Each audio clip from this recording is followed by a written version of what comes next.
যে প্রকৃত ভালোবাসতে জানে সে বিনা স্বার্থে ভালোবাসতে জানে। বন্ধুরা, এই অসাধারণ প্রসঙ্গটাকে কেন্দ্র করে আজকে আমি আপনাদের এক প্রকৃত ভালোবাসার সুন্দর একটি গল্প শোনাবো। চ্যানেলে নতুন হলে সাবস্ক্রাইব করতে ভুলবেন না এবং অবশ্যই গল্পটি ভালো লাগলে একটা লাইক আশা করব। সঙ্গে থাকুন ভিডিও শেষ পর্যন্ত। আপনারা কোথা থেকে ভিডিওটি দেখছেন আপনার নাম সমেত ভিডিওতে কমেন্ট করুন, যাতে রবিবার গল্পে আপনার নাম উল্লেখ করে আপনাকে ধন্যবাদ জ্ঞাপন করতে পারি। এক গ্রামে বাস করত বিক্রম নামে 15 বছরের একটি ছোট ছেলে। বিক্রমের বাবা ছিলেন একজন দুধ বিক্রেতা। বিক্রমদের বড় বড় 4টে গরু ছিল। সেই গরুগুলোর থেকে বেশ ভালো পরিমাণ দুধই তারা পেত। সেই গরুর থেকে প্রাপ্ত দুধ গ্রামের লোকেদের বাড়িতে বাড়িতে বিক্রি করে বিক্রমের বাবা সংসার চালাতেন। বেশ ভালো টাকায় উপার্জন হতো এই দুধ বিক্রি করে। বিক্রম গ্রামের একটি সরকারি স্কুলে পড়াশোনা করত। পড়াশোনায় ছেলেটা বেশ ভালোই ছিল। বিক্রমের স্কুলে একটি মেয়ে তারই সহপাঠী হিসেবে তারই সাথে পড়াশোনা করত। সেই মেয়েটির নাম ছিল প্রিয়া। প্রিয়া বিক্রমের গ্রামে, এমনকি বিক্রমদের বাড়ি 2-4টে বাড়ির পরেই থাকতো। প্রিয়ার যখন সবেমাত্র জন্ম হয়েছে তখনই প্রিয়ার বাবা এক পথ দুর্ঘটনায় মারা যান। প্রিয়ার আরও 2টি দিদি রয়েছে এবং একটি ছোট বোনও রয়েছে। প্রিয়ার মা লোকের বাড়িতে পরিচারিকার কাজ করে খুবই কষ্ট করে নিজের সংসারটাকে কোনো ক্রমে চালাতেন। প্রিয়ার দিদিরা এবং বোন প্রত্যেকেই পড়াশোনা করত, ফলে প্রত্যেকের পড়াশোনার খরচ চালানো প্রিয়ার মায়ের পক্ষে খুবই কষ্টকর ছিল। সামান্য কয়েকটা বাড়িতে পরিচারিকার কাজ করে সংসার চালিয়ে মেয়েদের সামলাতে গিয়ে প্রিয়ার মা হাঁপিয়ে উঠতেন। তাও তিনি বুকের ওপর পাথর চাপা দিয়ে মুখ বন্ধ করে খাটনি করে যেতেন শুধুমাত্র মেয়েগুলোকে মানুষ করার জন্য। প্রিয়াকে বিক্রমের ছোট থেকেই বেশ ভালো লাগতো। প্রিয়া এবং বিক্রম দুজনেই 8ম শ্রেণীর ছাত্রছাত্রী ছিল। বিক্রম জানতো প্রিয়াদের পারিবারিক অবস্থা বেশ খারাপ। প্রিয়ার মা যে কতটা কষ্ট করে নিজের সংসারটাকে টেনে নিয়ে যাচ্ছেন সেটাও বিক্রম খুবই ভালো মতো জানতো। ছোট থেকেই প্রিয়া এবং তার দিদি বোনেরা কেউই সেরকম পুষ্টিকর খাবার দাবার খেতে পায়নি, ফলে প্রত্যেকেই বেশ রুগ্ন। একদিন প্রচণ্ড পরিমাণে জ্বর নিয়ে প্রিয়া বাড়িতে পড়ে রইল। প্রিয়াদের কাছে ডাক্তার বদ্যি দেখানোর মতো বিন্দুমাত্র টাকা পর্যন্ত বাড়িতে থাকতো না। ফলে প্রিয়ার মা কাজ থেকে ফেরার পথে নানান রকম গাছগাছালি দিয়ে জড়িবুটি বানিয়ে নিয়ে এসে প্রিয়াকে খাওয়াতেন, যাতে মেয়েটা সুস্থ হয়ে ওঠে। খাবার বলতে প্রতিদিনই প্রায় সেদ্ধ ভাত খেতে হতো তাদের। এরকম করে করে প্রিয়ার জ্বর কমাতো দূরের কথা, বরং দিন দিন সে আরও দুর্বল হয়ে পড়তে লাগলো। সে আর স্কুলে যেতে পারল না। বাড়িতেই জ্বর অবস্থাতে সে পড়ে থাকতো। বেশ কিছুদিন প্রিয়াকে স্কুলে অনুপস্থিত থাকতে দেখে বিক্রমের বেশ চিন্তা হতে শুরু হলো। সে কারোর কাছ থেকেই সেরকমভাবে প্রিয়ার কোনো খোঁজ পেল না। এদিকে প্রিয়ার চিন্তা দিনের পর দিন তাকে ভীষণ পরিমাণে ব্যতিব্যস্ত করে তুলছিল। প্রিয়াদের বাড়ি ছোট থেকেই বিক্রম চিনত, কিন্তু কখনো প্রিয়ার বাড়িতে যাওয়ার মতো সাহস করে উঠতে পারেনি। প্রিয়া স্কুলে আসলেই সেখানে তার সাথে যত ইচ্ছা গল্প করত বিক্রম। তারা একসাথে টিফিন ভাগ করে খেত। বিক্রম নিজের বাড়ি থেকে আনা ভালো ভালো টিফিনগুলো প্রিয়াকে খেতে দিত এবং নিজে প্রিয়ার বাড়ি থেকে আনা এক বাটি মুড়ি আর বাতাসা খেত। প্রিয়া মেয়েটিও পড়াশোনায় ছিল বেশ ভালো। অপরদিকে বিক্রমেরও পড়াশোনায় মন ছিল খুব বেশি।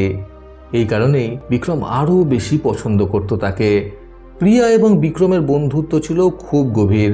স্কুলের কোনো বন্ধু বান্ধবের কাছ থেকে প্রিয়ার কোনো খবর না পেয়ে অবশেষে 5 দিন পর বিক্রম বাধ্য হয়ে প্রিয়ার বাড়িতে গেল স্কুল ফেরার পথে। প্রিয়ার বাড়িতে গিয়ে বিক্রম দেখল প্রিয়া বিছানায় শয্যাশায়ী অবস্থায় পড়ে রয়েছে। প্রিয়ার দিদি বিছানার এক পাশে বসে প্রিয়ার মাথায় জল পড়তে দিচ্ছে। প্রিয়ার মা তখন কিছু একটা রান্না করছিলেন।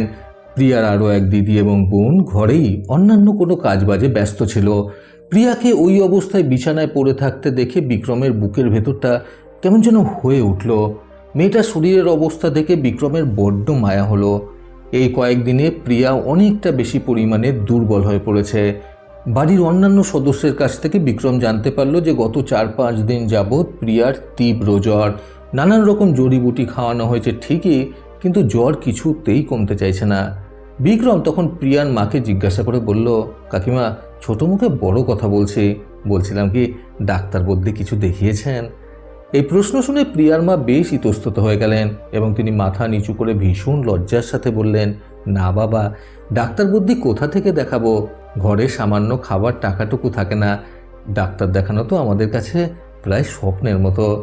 এই কথা শুনে প্রিয়ার আরও দুই দিদিও লজ্জায় মাথা নিচু করে বসে রইল। তখন বিক্রম নিজের পিঠে থাকা স্কুলের ব্যাগ থেকে বেশ কিছু মোড়ানো টাকা বার করে প্রিয়ার মায়ের হাতে দিয়ে বলল, কাকিমা, আমি জানি হয়তো ছোট হয়ে আমার এই টাকাগুলো আপনাকে দেওয়াটা ঠিক হচ্ছে না, কিন্তু প্রিয়া আমার খুব ভালো বন্ধু, ওর সুস্থতার জন্য এটা করে আমি কোনো অন্যায় করছি না। এই কটা টাকা আমি আমার বাবার দেওয়া টাকা থেকে জমিয়েছিলাম। বাবা আমাকে ভালোবেসে স্কুলে আসার সময় কিছু কিছু করে টাকা দিতেন, যাতে আমি স্কুল থেকে ফেরার পথে খিদে পেলে এই টাকা দিয়ে কিছু কিনে খেয়ে নিই। সেই টাকাটাই আমি জমিয়ে রেখেছিলাম, আর আজকে আমি আপনার হাতে তুলে দিলাম। এই টাকাটা দিয়ে আপনি প্রিয়াকে ডাক্তার দেখাবেন। আশা করি এই টাকার মধ্যে সব ভালো মতোই হয়ে যাবে। আর কাল থেকে সকালে এসে আমি আপনাদের দুধ দিয়ে যাব। সেই দুধটা আপনারা খাবেন আর প্রিয়াকেও খাওয়াবেন, এতে করেও তাড়াতাড়ি সুস্থ হয়ে উঠবে। ছোট্ট থেকে বিক্রমের এই ধরনের কথাবার্তা শুনে প্রিয়ার মা ভীষণই অবাক হয়ে গেলেন এবং আনন্দে ওনার চোখে জল চলে আসলো। তিনি মাথা নিচু করে ফুঁপিয়ে ফুঁপিয়ে কাঁদতে লাগলেন। বিক্রম তখন বলল, কাঁদবেন না কাকিমা, সব ঠিক হয়ে যাবে। এই বলে বিক্রম সেখান থেকে বেরিয়ে চলে আসলো নিজের বাড়িতে যাওয়ার উদ্দেশ্যে। এই ঘটনাটা বিক্রম নিজের বাড়িতে গিয়ে জানালো। ওর বাবা ঘটনাটা শুনে প্রথম অবস্থায় কিছুটা ইতস্তত বোধ করলেও পরবর্তীতে ছেলের ভালো মানুষই দেখে ভীষণই গর্ববোধ করলেন ছেলের উপর। এরপর তিনি রাজি হয়ে গেলেন রোজ প্রিয়াদের এক বাটি করে দুধ দেওয়ার জন্য। পরের দিন সকালবেলায় বিক্রমের বাবা বিক্রমকে বললেন, বিক্রম, রান্নাঘর থেকে একটা পাত্র নিয়ে আসো এবং তাতে করে দুধ নিয়ে প্রিয়াদের বাড়িতে দিয়ে এসো। প্রিয়াদের বাড়ি যেহেতু বিক্রমদের বাড়ির কাছেই ছিল, সেহেতু বিক্রমের খুব একটা বেশি সময় লাগতো না দুধ দিয়ে যেতে। বাবার কথা শুনে বিক্রম রান্নাঘর থেকে বেশ বড় একটা বাটি নিয়ে এসে হাজির হলো। এটা দেখে বিক্রমের বাবা অবাক হয়ে গিয়ে জিজ্ঞাসা করলেন, এ কি, এত বড় বাটিতে করে দুধ দেবে? বিক্রম তখন একটু কাচুমাচু হয়ে বাবাকে বলল, হ্যাঁ বাবা, আসলে ওদের অবস্থাটা তো জানো তুমি। বাড়িতে দুটো দিদি রয়েছে, একটি ছোট্ট বোন রয়েছে, আর তাছাড়া প্রিয়া তো এখন অনেক দুর্বল। সেই কারণেই আমি বড় বাটিটা নিয়ে এসেছি। এই কদিন একটু এতটা করে দুধ ওকে দিয়ে আসি। এই কথা শুনে বিক্রমের বাবা মুচকি হেসে সেই বাটিটায় ভর্তি করে দুধ ঢেলে দিলেন। বিক্রম সেটা নিয়ে খুব সাবধানে প্রিয়ার বাড়িতে এসে প্রিয়া প্রিয়া বলে ডাক দিল। প্রিয়ার দিদি ঘরের ভেতর থেকে বেরিয়ে এসে দেখল বিক্রম বড় বাটির এক বাটি দুধ নিয়ে দাঁড়িয়ে রয়েছে। দিদি আসতেই বিক্রম দিদিকে বলল, দিদি, এই মাপের একটি বড় বাটি নিয়ে এসো, আমি দুধটা ঢেলে দিই। প্রিয়ার দিদি সঙ্গে সঙ্গে ঘরের ভেতরে গিয়ে সেই মাপের একটা বড় বাটি নিয়ে আসলো এবং বিক্রম তাতে নিজের বাটিটা উল্টে দুধটা ঢেলে দিল। এইভাবেই প্রতিদিন চলতে লাগলো। ধীরে ধীরে প্রিয়া সুস্থ হয়ে উঠল এবং প্রিয়া সমস্তটা জানতে পেরে ভীষণই খুশি হলো। বিক্রমের প্রতি তার ভালোবাসা দ্বিগুণ বেড়ে গেল। এরই মধ্যে প্রিয়াদের বাড়ির সামনের একটু ফাঁকা জায়গায় একটি সাধু বাবা এসে বাস করতে শুরু করলেন। ওদের বাড়ির পাশে একটি জায়গার এক কোণায় বসে সেই সাধু বাবা ধ্যান করতেন। তিনি নাকি স্বপ্নে দেখেছিলেন এই জায়গায় ধ্যান করলে ঈশ্বরের তিনি দেখা পাবেন, সেই কারণেই তিনি এখানে এসে উপস্থিত হয়েছিলেন। এই নিয়ে আশেপাশের কোনো লোকজনেরই সেরকম কোনো সমস্যা না থাকায় সাধু বাবা সেখানেই বসে ধ্যান করতে শুরু করলেন।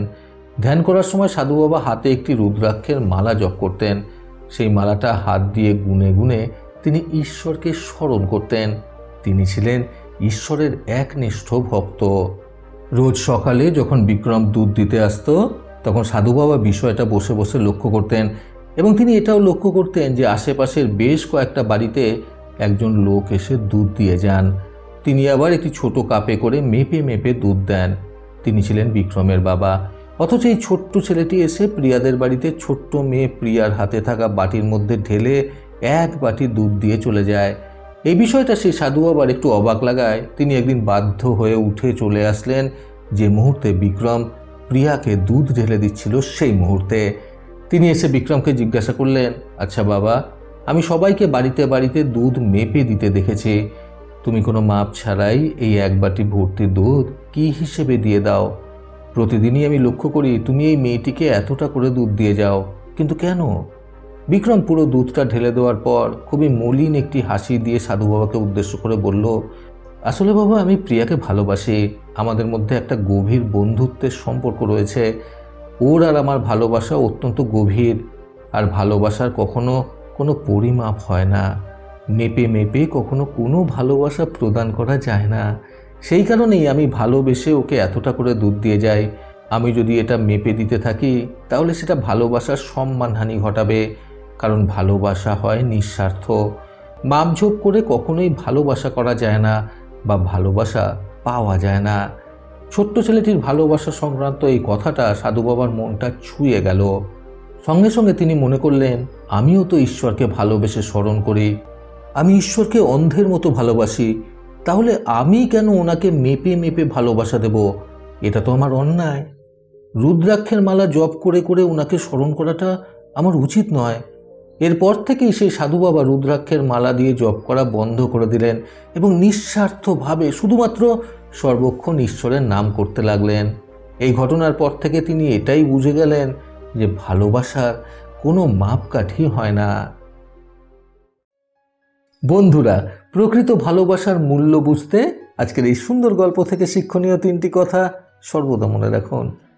প্রথমত, ভালোবাসার কখনো কোনো পরিমাপ করা যায় না। যে প্রকৃত ভালোবাসবে সে তার ভালোবাসার পরিমাণটা অফুরন্তই রাখবে। দ্বিতীয়ত, ঈশ্বর যেরকম আমাদের নিঃস্বার্থভাবে এবং অফুরন্ত ভালোবাসা দেন, ওনার ক্ষেত্রেও আমাদের ভালোবাসার পরিমাণটাও অফুরন্তই রাখা উচিত। তৃতীয়ত, প্রকৃত ভালোবাসার মতো পবিত্র জিনিস এই দুনিয়াতে আর দ্বিতীয়টা নেই।